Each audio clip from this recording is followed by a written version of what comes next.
एका गावात एक चोर राहत होता. त्याने आत्तापर्यंत अनेक ठिकाणी चोऱ्या केल्या होत्या. चोरीचे काम करता करता त्याने आपल्या मुलालाही चोरी करायची कला शिकवली. आता तो चोर म्हातारा झाला होता, म्हणून त्याने घर सांभाळण्याची जबाबदारी आपल्या मुलाकडे दिली. या दरम्यान त्याने आपल्या मुलाला समजावून सांगितले, कधीच कोणत्याही साधुसंतांचे उपदेश ऐकू नको. आपल्या वडिलांचा सल्ला ऐकून मुलगा रोज चोरी करू लागला. काही दिवसातच तो चोरी करण्यात पारंगत झाला. या कामामुळे दोघांचेही आयुष्य आनंदात आरामात जात होते. असंच एक दिवस त्याच्या मनात विचार आला की आपण राजमहालात चोरी करूया, म्हणजे आपल्याला भरपूर धन मिळेल. असा विचार करून तो राजमहालात गेला आणि तिथे गेल्यावर अनेक लोक एका जागेवर एकत्रित होताना दिसले.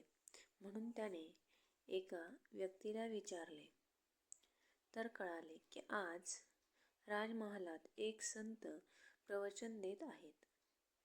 त्याला आपल्या वडिलांचा सल्ला आठवला आणि तो तेथून गडबडीत निघाला असता त्याला ठेच लागली आणि तो खाली पडला.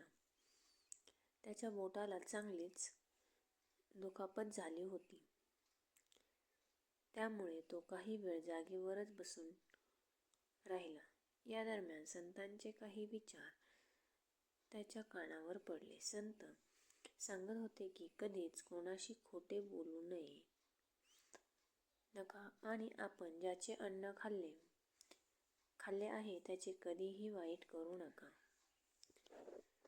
या दोन गोष्टी ऐकून चोराचा मुलगा राजमहालाच्या बाहेर पडला. त्यावेळी मुख्य प्रवेशद्वारावर असलेल्या एका पहारेकऱ्याने त्याला अडवले आणि विचारले की तू कुठे जात आहेस. त्यावर तरुणाला संतांचा उपदेश लक्षात आला आणि तो म्हणाला, मी एक चोर असून राजमहालात चोरी करण्यासाठी आलो आहे. पहारेदाराला वाटले की हा राजमहालातील एखादा नोकर असून आपल्यासोबत चेष्टा करतोय, म्हणून त्याने या चोराला आतमध्ये प्रवेश दिला.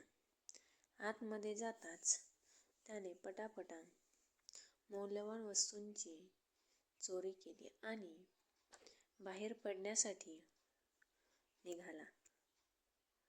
तेव्हा त्याला राजमहालातील स्वयंपाकघर दिसले. त्याला वाटले की शाही जेवण खूप चविष्ट असते, त्यामुळे आपण जेवण करून जाऊ.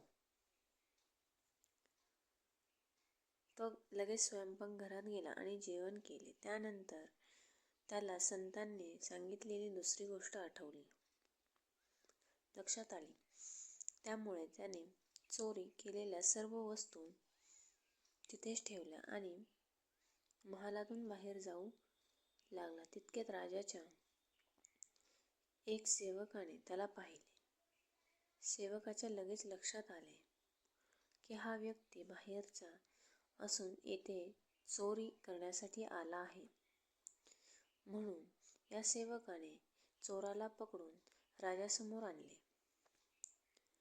यावर राजाने त्याला विचारले की तू कोण आहेस आणि चोरी करण्याचे कारण काय. राजाच्या या प्रश्नावर तो चोर खूप घाबरला आणि सर्व घडलेली गोष्ट राजाला सांगितली. राजा त्याची ही सत्य कथा ऐकून आश्चर्यचकित झाला. पण राजाला वाटले की हा तरुण आला तर चोरी करण्यासाठी होता, पण याचे मन निर्मळ आहे. वाईट संगत आणि वागणुकीमुळे त्याच्यावर ही वेळ आली.